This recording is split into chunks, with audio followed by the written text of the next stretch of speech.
I decided I wanted to create another video to try to assist with homework that was on for homework 2. So I'm going to make 2 videos, actually. One is going to be for this generic door handle problem, and the other is going to be for a 3D shaft, or actually it's just going to be a 2D shaft.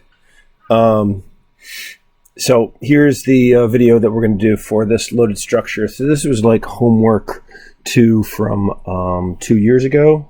Is that right? No, maybe from a year ago. I can't remember. So anyway, you see it's this really complicated piece, very similar to what you're dealing with right here. The most important thing that you want to do first is try to get what the 3 views are going to look like out of this. So let's go ahead, and I'm going to make, how about I make the YZ first? So I'm going to make the free body diagram of the YZ. And that's going to be looking this way right here. When I get these axes right, so there's Y and here's Z. And so remember, that's going to be looking at it from this way right here. So you can just like march through the thing. You want to make a pretty good looking diagram. Doesn't have to be great. I think a better diagram will help. Let's see. I have my friends from high school texting me right now. I know, isn't it weird? I stay in touch with my friends from high school.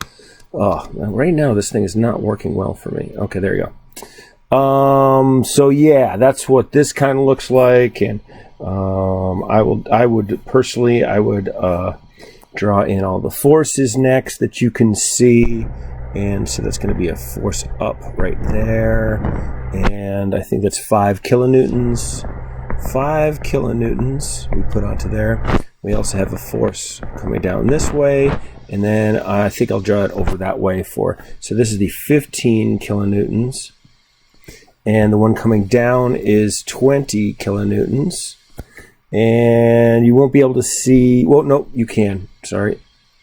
You'll also see this guy right here. It's going to be hard to squeeze all of that in there. I should have made the diagram bigger. That's 7.5 kilonewtons. Okay. And while we're at here, I'm going to put the reactions. I'm going to use another color for the reactions, but the reactions are going to be, I'll just go generically. When I don't know for sure, I'm just going to go in the positive direction. So that's RY, and here is going to be RZ, and then there's going to be a moment, and we don't know which direction that moment's going to go. And that moment is about the x-axis, so we're going to stick them right there. We might also, we would get it cluttered up a little bit, but we could also put in some dimensions, or we could just think them through as we go through. So I'm going to go ahead and start doing the calculations on this. We don't necessarily have to do it. Well, let's do it anyway. Some of the forces in the y direction are equal to 0. And y for this view is upwards, right? So we take a look and we go, oh, we got a negative 20. Let's just stick with kilonewtons. So negative 20 kilonewtons down. We got a 5 kilonewtons up, and we don't have anything else. But then we also have the reaction, which is positive ry equal to 0. And so we would find that we get a negative answer. Is that right? Wait, I gotta double check something here. Did I do that? Okay. I'm looking over at my own notes, and yeah, okay, so yeah, it does come up to be a positive 15, and there's 4 sig figs right there, and it's kilonewtons, and it looks like kilowatts, but it's kilonewtons. And then I can keep on going. I got some of my forces in my z direction, and this is positive, and this view is to the left, equal to 0. And then I write out, let's see what's going on. We got a negative 15, right, kilonewtons. And then we got a positive 7.5, right? And then we also put into reaction RZ equal to 0. And what we would find is that our RZ is now going to be a negative 7.5, so we obviously did it wrong. So RZ is equal to 7.500. We did it wrong, but we just assumed wrong. That's what I meant. So the reaction is actually to that direction. Notice I rewrote it. I didn't put an arrow next to the negative thing. That negative would technically reverse the arrow, right? So, and then lastly, and most importantly, the sum of the moments. And let's take it about the x-axis. It probably would be better if I started like calling the moment, reaction moment, something different than what I'm drawing right here. But I think you can understand that, like, okay, this reaction moment, there could be a bunch of different reaction moments potentially that are on there. We'd have to give them different names, or we might even call this like M, I don't know, 8, because we're looking for K, so let's call it just generically K as be a spots, be K, comma X or something like that, right? Just to say that, like, okay, it is actually about this particular point. But this is because the summation of the moments about X is generic, but hopefully that isn't too confusing. But as we start to put this together, then I'm just going to go, okay, well, I'll start with the reaction. So this MX is the reaction that is being drawn on the free body diagram. And then I start to go through the different forces. So now first, I'm going to go with this 20 kilonewtons. That 20 kilonewtons is going down, but if you look about it, it makes it counterclockwise, so it's positive. And I'm gonna stick with kilonewtons because it's just too many zeros into there, but I know that my answer is going to be in kilonewton meters, right? So I go 20. And then the moment arm, we have to look at that carefully. It's actually going to be 1.5. It's this guy right here. It's that distance, right? Because we could draw a straight line coming down. The perpendicular to the distance between where these things are going is going to be that 1.5. We go moving on to the next force. Let's go to the 15 kilonewtons.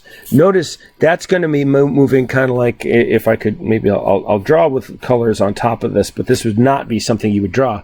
But, you know, it's going to keep going that way. That's going to be have a tendency to make a clockwise motion. So that ends up making it a negative. So it's negative 15, and its moment arm is going to be this plus that. Right, that's the distance, the vertical distance that's perpendicular to it, that's causing a moment. So it ends up being 4, right? Yes, I did that right. And then you take a look at 5 kilonewtons.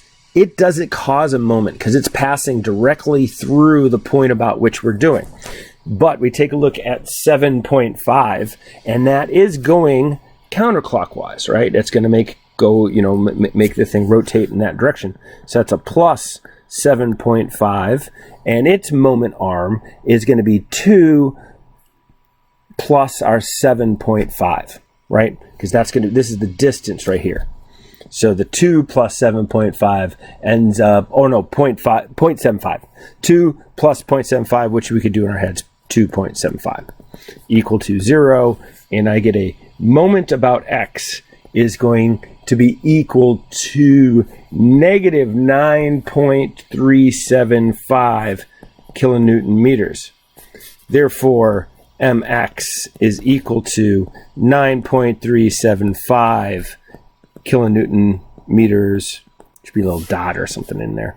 And that's going to make a clockwise right there, right? So that's one of our three free body diagrams. I'll put a second one here. I don't know if I'll be able to fit everything on there, but if you can't fit everything on there, just use more paper, right?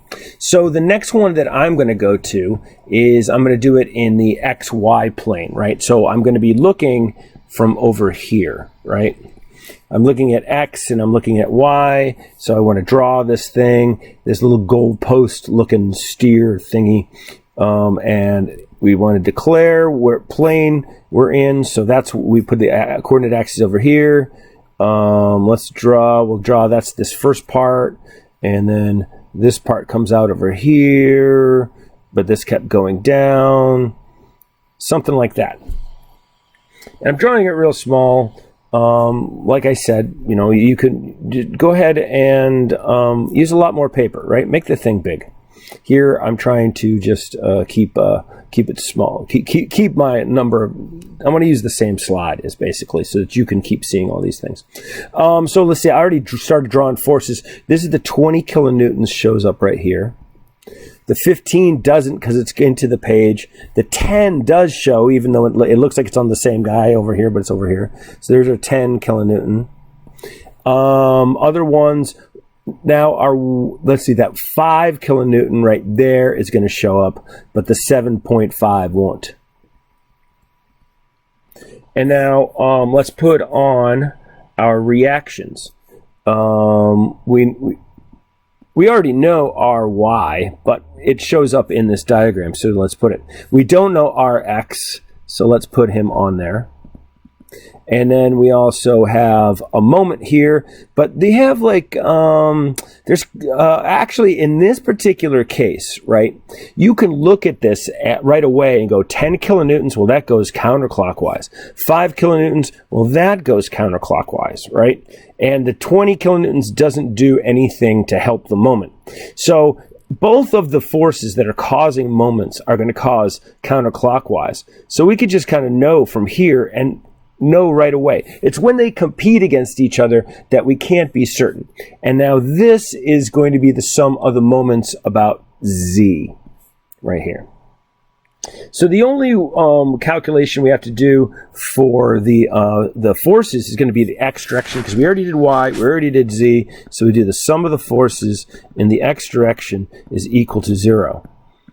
And I almost did that messed up. Okay, and then my arrow right here declares positive. Noteworthy that, like, you really need to have your calculations near your axes, because that arrow right here only really refers to this diagram, right? That's something I just want to hammer home.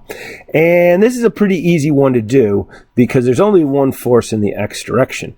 And we actually guessed it in the correct direction already. So like, okay, so we said negative 10 kilonewtons is the only force on there, but we also have our applied reaction. And we get our applied reaction, is 10. Well, and if I'm going to be a good soldier here and set a good example and abide by what I say to do, we should use 4 sig figs as part of that. Now, I wish I had like scrunched up all this stuff over here on the left, made it just a little bit more further to the left, so I wouldn't have to run out of space here and get all cluttery. But I'll just do my best. And so this is the sum of the moments about the Z, right?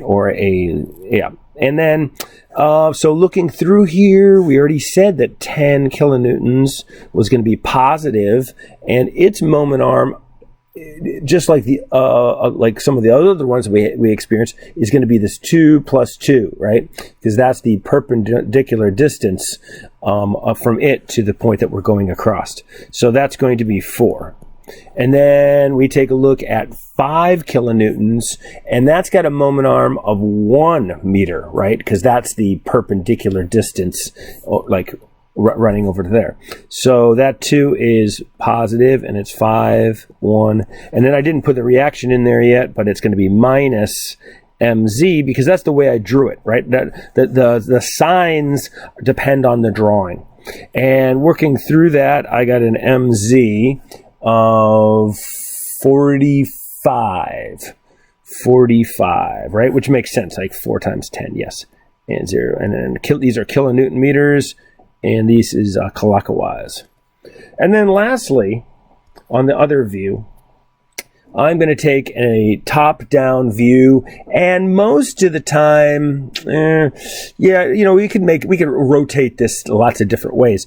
I'm going to put this guy up here, right? So FBD, and I'm going to go like this right here, XZ.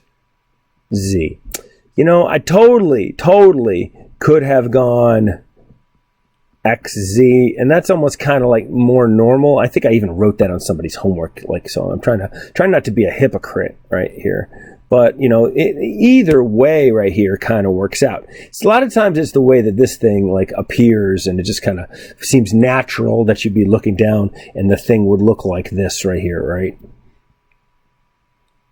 And it's going to look like this kind of little elephant trunk kind of thing. This would be like the worst goalpost in the world. The worst goalpost in the world. It's kind of weird how I say worst goalpost in the world. Okay. So here's my forces. I'm going to take a look. I have a force right here. That's my 15 kilonewtons. And boy, I really messed up in terms of my scrunching the thing up. Would have been nice. Much better with a much bigger diagram. And then lastly, I have a force right here of my 7.5 kilonewtons. And all the other forces on there are into the plane, right? We can't quite see them. So those are all the forces we have. Now we want to put the reactions, and that's where it's going to get ugly because I didn't put enough room. But we'll put it down there. And my pen is shifted. I need to recalibrate this. This is different. I left my other pen back at work. So that's going to be Rx, and I think I probably put that in the wrong direction, right? That's actually, I'm not calculating it here, but that's wrong. So I want to try to be right if I can. I want to make a better diagram, except that my pen isn't calibrated and everything is just a little off. Okay, well, let's just deal Rx. Okay, and then we also have RZ. Whoops. I thought I fixed that. Okay, RZ. And if we're going to be in agreement with what we said before, that RZ is actually in the negative Z direction. So I guess if I'm going to try to draw that in there like this right here. Okay, RZ. I'm so sorry. This isn't better. But the thing that we really care about is this torque right here. And let's take a look here. Okay, 10 is going to cause a counterclockwise. 7.5 is going to cause a clockwise. But 10 is getting multiplied by 1.5, whereas 7.5 is getting multiplied by 1. So we can already guess that it's actually going to be a clockwise reaction right here, right? And once again, I needed a bigger picture. So this is not a good role modeling thing right here. Try to make a bigger picture, please. I know. But you didn't make a bigger picture.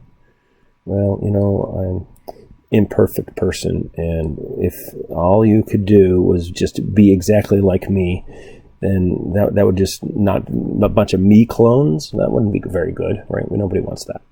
All right, so for the thing we want to step through here, we take a look at our 10 kilonewtons, and that's, like I said, counterclockwise, so 10, and the moment arm for that is going to be 1.5. You need to be able to recognize these things and pick it apart. It's substantial points for not being able to do it. 7.5 is going clockwise, and its moment arm is 1. And then we have to put the reaction in there, which I prejudged was going to be negative, and lo and behold, I was right because I see the solution sitting right in front of me.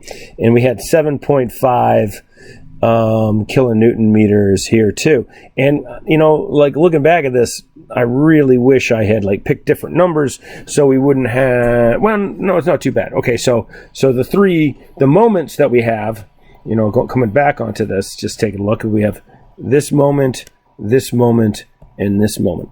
But let's take a look at that stump again. That all-important stump is going to help us. All right, so right here is our stump. And I'm going to draw in an axis in green. Maybe draw it lightly. Right, and so this is a X, this is Z, and this is Y. If we put the equivalent forces on here, I'll do them in red. What we found in the Y direction was the reactions were upwards. So that means that the equivalent is downwards, right? Let me double check on my own former thing that I got that right. Yes. And that's going to be my 15.00 kilonewtons. Right? Then we want to take a look at the Z direction. We said that the Z was going, it turns out the Z is going in the negative Z direction for the reaction. But that means that it's going to go, did I just say that correctly? Let me see. Let me double check something. What did I do over here? Did I do that? Negative Z, Z, Z, Z, Z. Where'd you go, Z? No. Wait a minute. Huh. Positive Z. Let me double check something. What did I do? What did I do? What did I do? I drew it in the positive direction. I think I did this wrong earlier. I apologize. I'm not going to go back and fix it. That this is actually, I chose correctly, right? Yeah. Because this was positive, right? So this should have been that direction, right? Silly me. All right. So Z, the reaction is in the positive direction. So the applied is in the negative direction. So we had the 7.500 kilonewtons coming right here. And then lastly, for the X, let me see if I get this right. We said that the X was going, yes, in the positive direction. So it too is going in the negative direction as an equivalent. So all of them are going in the negative direction as equivalents, and that's going to be 1000 kilonewtons. Now for the all-important moment, right? So we take a look at the moments that are happening onto there, and maybe I'll change into orange for that. So let's take a look. Let's go one at a time. We started out with X. So the one about the X is we found that the answer is clockwise, right? Is the reaction. So the applied one is counterclockwise, right? Which is, right-hand rule. That's will show up right on here, and that's going to be 9.375 kilonewton meters. Moving on to about the Z-axis, that too was a clockwise, right? So now it's going to be counterclockwise. I'll draw it like that right there, and that's going to be 45.00 kilonewton meters. And then lastly, we have about the y-axis, which is going to be the torque, by the way. And that too ended up being clockwise, right? Yeah. So it too is going to be counterclockwise as an equivalent moment. 7.500 kilonewton meters. Now, the one that we care about, this was just the statics of the thing, but we were asked to find it about K, this guy right here. This is where the stress element that we care about is going to be. So the two things, several things that we want to try to figure out when we get to the stress part of this is what causes bending. Let's go down and start out with our list of stresses. This is a standard thing we want to do. So our stresses, we go, let's start with axial. Axial, we know, is F over A, but the question is, what is F? Well, it's going to be 15 kilonewtons, and it's going to cause compression. So we're going to go ahead and put that 15, let's go 15,000. And we haven't done the geometry yet. Sometimes that's something I do like right away just to get it out of the way. Some people like to do it all in one equation. We need the area, which is pi over 4d squared. You can do these things yourself, but it's a good thing, I do that and I end up with 3.142 e minus 2m squared because it has a 200 millimeter diameter. That's what I plugged in there. I is pi over 64 d fourthed, and that ends up being, if you do the 200 millimeters in there, 7.854 e to the 5 meters fourthed. And then J for circular section is just 2 times I. So plugging those in there, you get 1.571 E minus 4 M fourth. Okay, so I did that so that I can use it, like now I could just plug the thing in there. So the area that we got is going to be 3.142. It's actually, it's just pi. And then so what we're left with is a and then when I do this, I just look at the answer and then I go, oh, okay, I can steal 6 away from it and I get megapascal, right, from the exponent. So I do that in one step. I hope that doesn't confuse you, but I turn everything into newtons, into meters, and then whenever my answer on my calculator is, I went ahead and I divide by 1,000,000, which is essentially just subtracting 6 from the exponent, then so I get in megapascals. And this is going to be compression. And then, now here's the hard one quite often for us, is to figure out which of the two moments that we see up here is going to cause bending at K.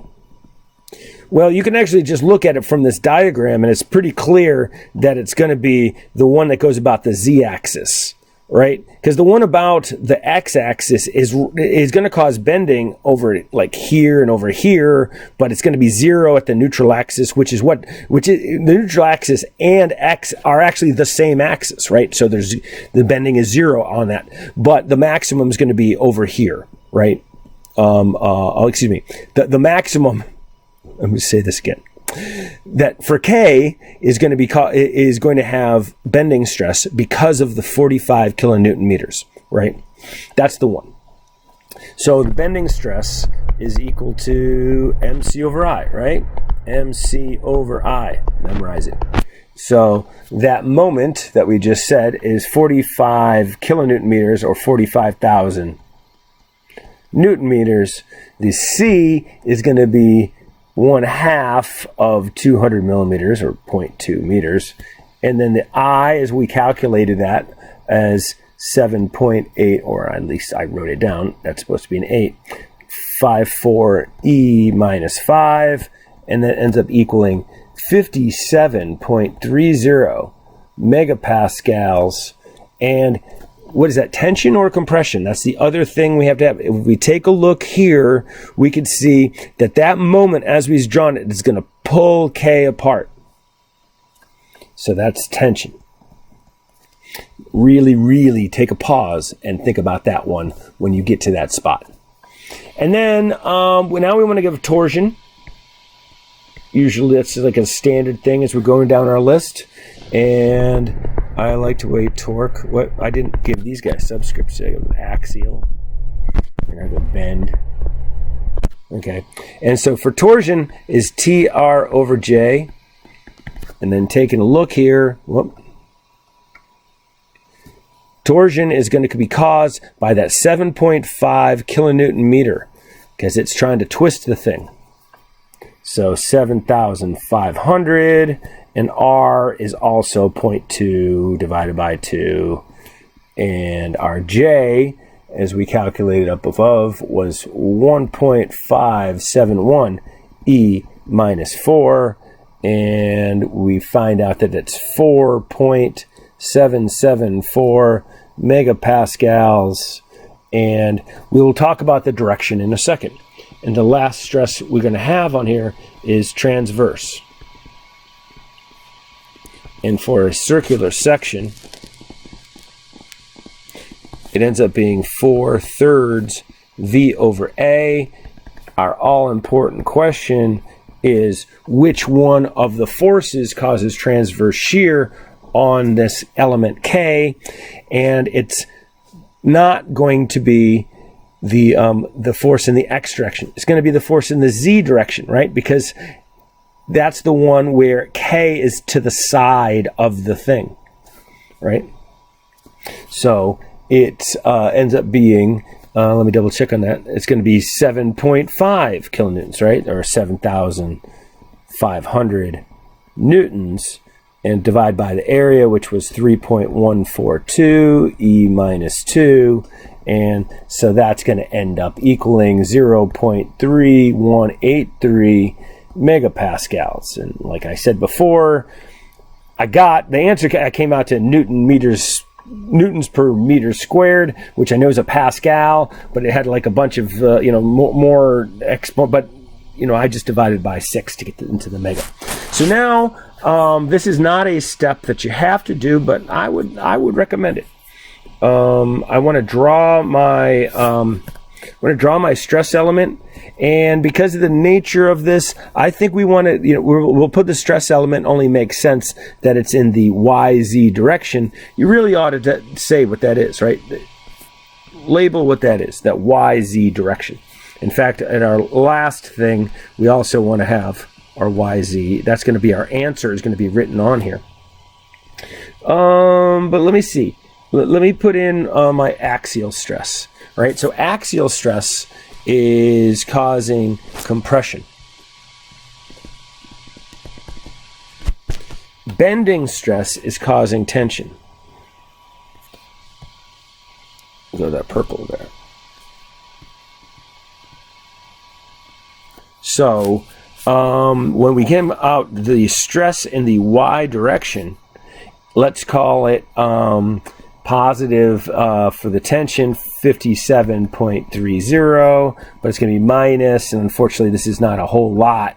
It's hard to create these problems where they have like each stress has a magnitude that's like similar to each other. But anyway, we get this, and by the way, that's going to be in tension.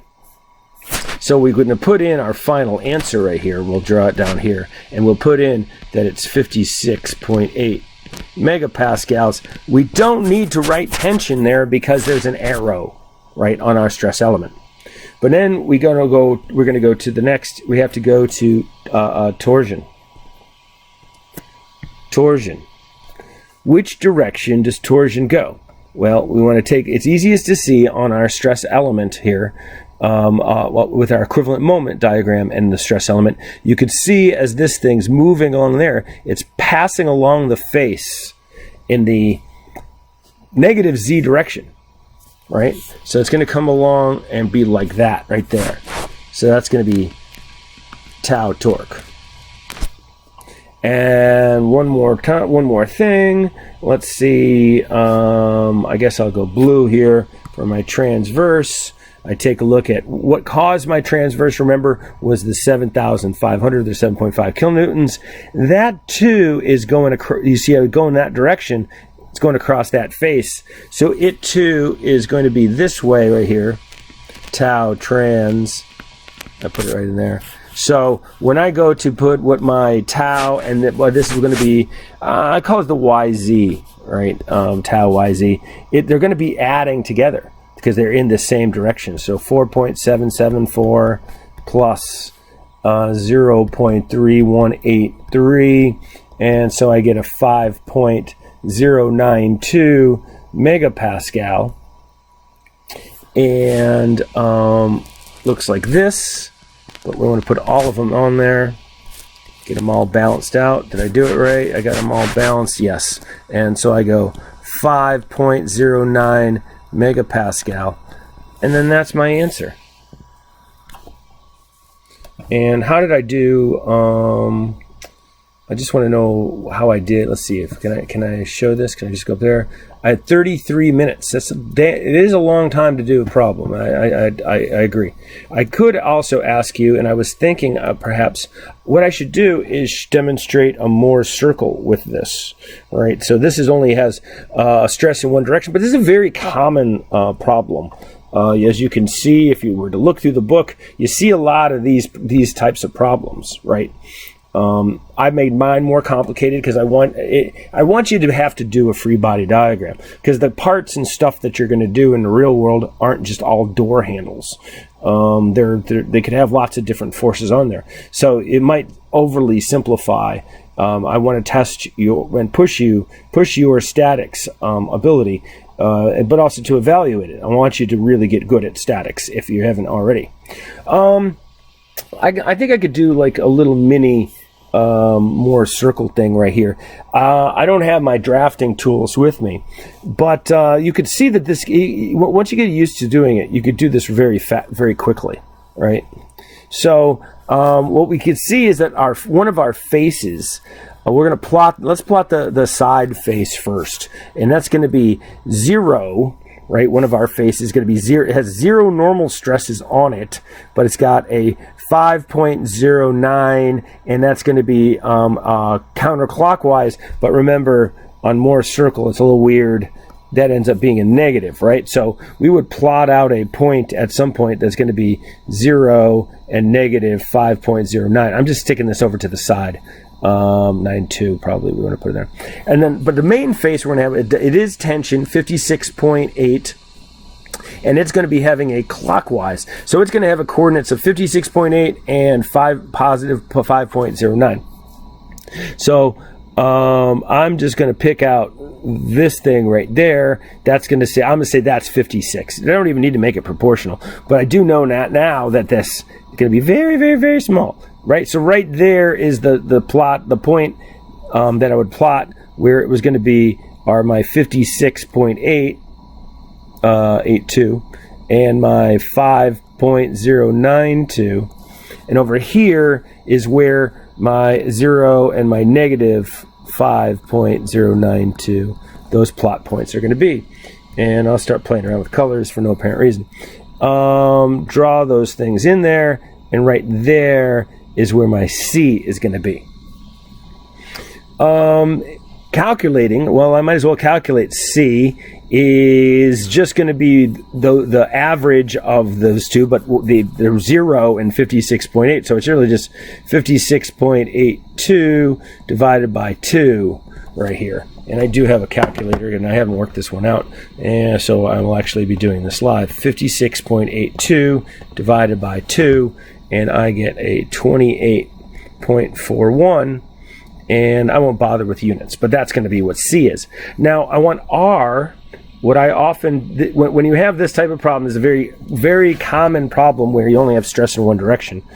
This is the easiest one to do for R right here. And we would say that R is going to be equal to the square root of C right here, 28.41 squared, right? You could just look at that and see, well, that's the value of C on one leg right there, right? And then the other one is just going to be 5.092 squared, and we end up having so let's see, that's squared, and 5.092 squared, add them together, square root, and we get a 28.86, right? So we're going to find out that our sigma A, which is going to be our larger of our two, is going to be C plus R, and so that ends up being 28.41 plus my 28.86, and so we're going to equal, let's get you out of the way. Ooh, oh no, where'd the pen go?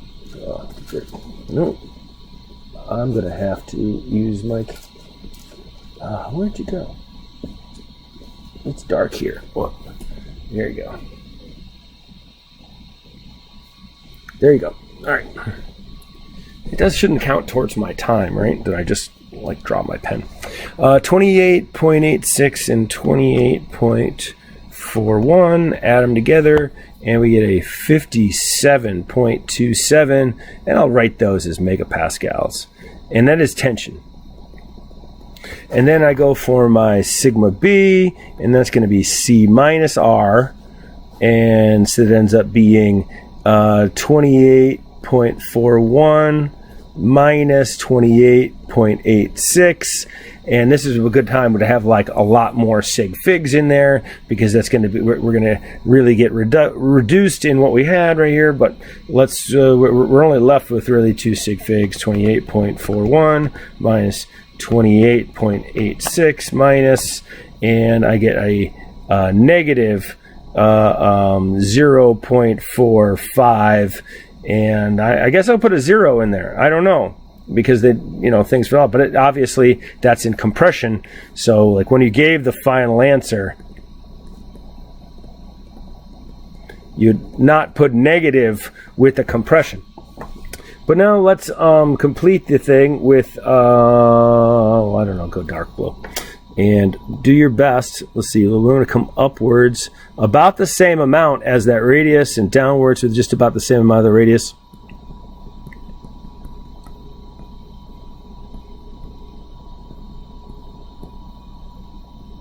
Right? So the important things to plot out onto here are, the most important one is sigma A, right? Which you could say was 57.3 megapascals. And I guess we could put its in tension, but it's kind of like implied as where it is. And then this one right here, of course, this is not drawn to scale and would be very difficult in terms of the numbering onto here, but it is going to be sigma B, which is equal to 0.450 megapascals. You really shouldn't, I shouldn't cram this in here. The other important points to put out of here, you only need to put one of them in, is just tau max. And honestly, I'll just take this back a little step here. You don't have to put the numbers right here onto this. It's just cluttered and it's already understood, right? That's what the thing is going to be. So you just label what the points are, and then give me, somewhere else, say what the answer is. That 57.3 megapascals tension, sigma B. We didn't plan it out very well because we don't know. This is probably, we're going to be off by some because we dropped some sig figs along the way. And then the tau max is going to be equal to a radius, right? So that's 28.9 megapascals. So there's the answer. So I wanted to do it to complete, even though it's not part of your homework to problem 1, but it is problem 2 has some practice in doing more circle. So that made the video 41 minutes long, but I was doing it so I could help you anyway.